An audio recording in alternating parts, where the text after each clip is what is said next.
السلام علیکم۔ لیلۃ القدر پانے کا طریقہ، اگر آپ یہ چند اعمال کریں گے تو انشاءاللہ لیلۃ القدر کا ثواب آپ کو ملے گا۔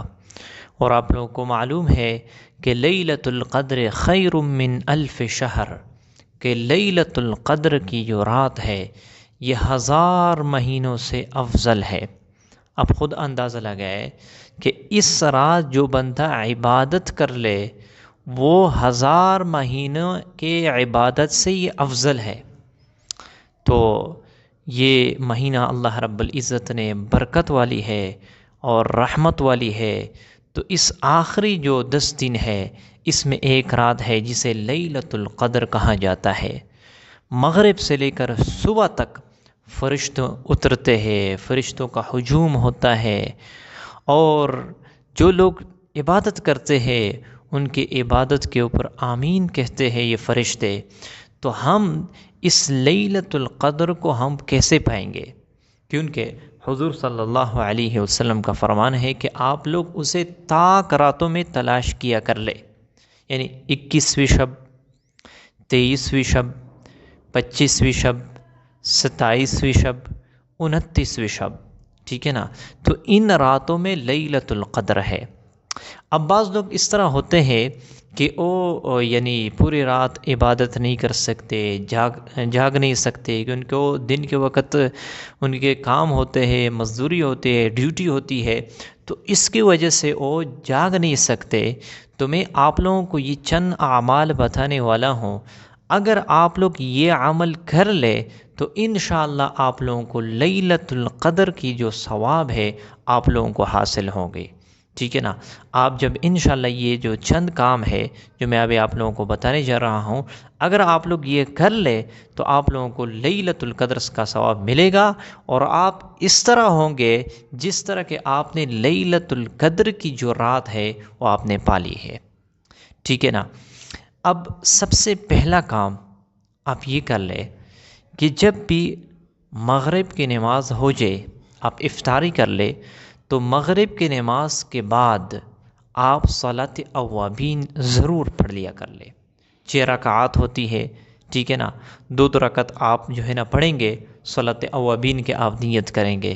جس طرح کہ ہم عام نوافل ادا کرتے ہیں اسی طریقے سے ہم نے یہ نوافل بھی ادا کرنی ہے، صلاۃ اوابین کی نیت۔ اس طریقے سے ہم نیت کریں گے کہ میں 2 رکعت صلاۃ اوابین کے نفل ادا کر رہا ہوں، واسطے اللہ تبارک و تعالیٰ کے، منہ میرا قبلہ شریف کی طرف، اللہ اکبر، ٹھیک ہے نا؟ ایک عمل تو یہ ہے کہ آپ صلاۃ اوابین کا اہتمام کر لیں۔ دوسرا عمل یہ کہ آپ عشاء کی نماز وہ جماعت کے ساتھ ضرور ادا کر لیں۔ بعض لوگ سستی کرتے ہیں، جو آخری 10 دن ہوتے ہیں تو اس میں لوگ بازار کی طرف جاتے ہیں، اپنے کام ہوتے ہیں، عید کے سوٹ ہوتے ہیں اور گھریلو ضروریات ہوتے ہیں، تو ان کے انتظام میں بندہ لگا ہوتا ہے، لیکن جو آخری راتیں ہوتی ہے، آخری ایام ہوتے ہیں، یہ بہت قیمتی ہوتے ہیں، تو اس کی وجہ سے اس سے کبھی جماعت چھوٹ جاتی ہے۔ تو یاد رکھنا، عشاء کی جماعت یہ آپ جماعت کے ساتھ ادا کر لیں۔ میں ابھی آپ لوگوں کو بتانے جا رہا ہوں کہ اس کی اہمیت کیا ہے۔ حضور صلی اللہ علیہ وسلم کا فرمان ہے کہ جس شخص نے عشاء کی نماز اور فجر کی نماز یہ جماعت کے ساتھ ادا کر لی تو یہ ایسا ہے گویا کہ اس نے پوری رات عبادت کر لی۔ اللہ اکبر! اب خود دیکھ لے کہ جو شخص عشاء کی نماز ادا کر لے جماعت کے ساتھ اور فجر کی نماز پڑھ لے جماعت کے ساتھ، یہ اس طرح ہے جیسے کہ اس نے پوری رات عبادت کر لی۔ تو یہ کتنا ثواب کی بات ہے، ٹھیک ہے نا؟ تو عشاء کی نماز آپ نے جماعت کے ساتھ ادا کرنی ہے، اور اس کے ساتھ آپ نے تراویح کا بھی اہتمام کرنا ہے۔ مرد حضرات مسجد میں جماعت کے ساتھ وہ تراویح ادا کریں گے، اور جو خواتین حضرات ہیں وہ گھروں کے اندر جو ہے نا تراویح کا اہتمام کریں گے۔ بعض لوگ سستی کرتے ہیں، تراویح کو چھوڑ دیتے ہیں، یا ختم قرآن جب ہو جاتا ہے تو ان تراویح میں وہ سستی کرتے ہیں۔ تو یاد رکھنا، تراویح کا بھی جو ہے نا آپ اہتمام ضرور کیا کر لیں، ٹھیک ہے نا؟ اس کے ساتھ آپ رات کے وقت کوشش کر لے کہ ضرور کچھ نہ کچھ اپنے استطاعت کے مطابق صدقہ کیا کر لے۔ اب خود اندازہ لگائے صدقے کے بہت زیادہ فوائد ہے۔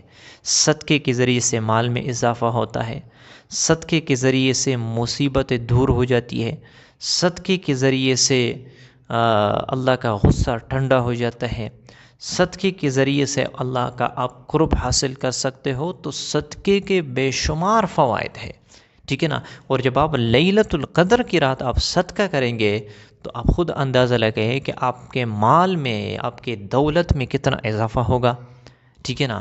تو صدقہ بھی آپ ضرور کیا کر لیں، چاہے وہ کم سے کم کیوں نہ ہو، لیکن آپ ضرور صدقہ کیا کریں، ٹھیک ہے نا۔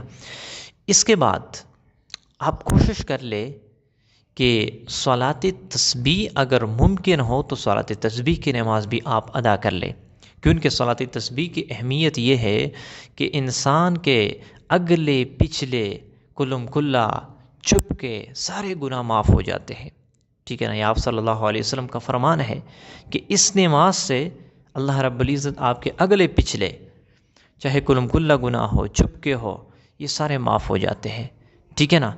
تو صلاۃ تسبیح کی نماز کا بھی آپ اہتمام کر لیں۔ اور اس کے ساتھ صلاۃ توبہ، صلاۃ توبہ جسے کہا جاتا ہے، 2 رکعت آپ نفل نماز پڑھ لے، صلاۃ توبہ کی نیت کر لے کہ اللہ میں نے پچھلی جو زندگی گزاری ہے گناہوں کے اندر گزاری، یا اللہ اس کے بعد میں آپ کے ارشادات اور حضور صلی اللہ علیہ وسلم کے طریقے کے مطابق زندگی گزاروں گا، ٹھیک ہے نا۔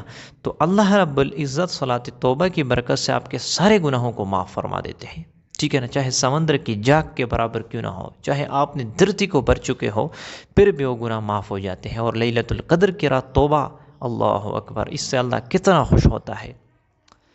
اور سحری کے وقت جب آپ اٹھیں تو تہجد کی نماز کا آپ پابندی کر لیں، چاہے آپ 2 رکعت کیوں نہ ہو پڑھ لیا کر لیں ضرور، کیونکہ فرائض کے بعد سب سے افضل نماز وہ تہجد کی نماز ہے، ٹھیک ہے نا۔ افضل الصلاۃ بعد المکتوبہ، یعنی فرائض کے بعد سب سے افضل نماز وہ تہجد کی نماز ہے۔ اور اللہ رب العزت نے اپنے محبوب صلی اللہ علیہ وسلم کو حکم دیا کہ آپ رات کے وقت اٹھ کر تہجد کی نماز پڑھ لیا کر لو، ٹھیک ہے نا۔ تو تہجد کی نماز کا بھی اہتمام ہو، ٹھیک ہے نا۔ اور اس کے بعد جب آپ تہجد کی نماز پڑھ لیں، اس کے بعد آپ ایک دعا کر لیں کہ اللہم انک عفو تحب العفو فاعف عنی، اے اللہ آپ معاف کرنے والے ہیں، معافی کو پسند کرتے ہو، مجھے معاف فرما دے۔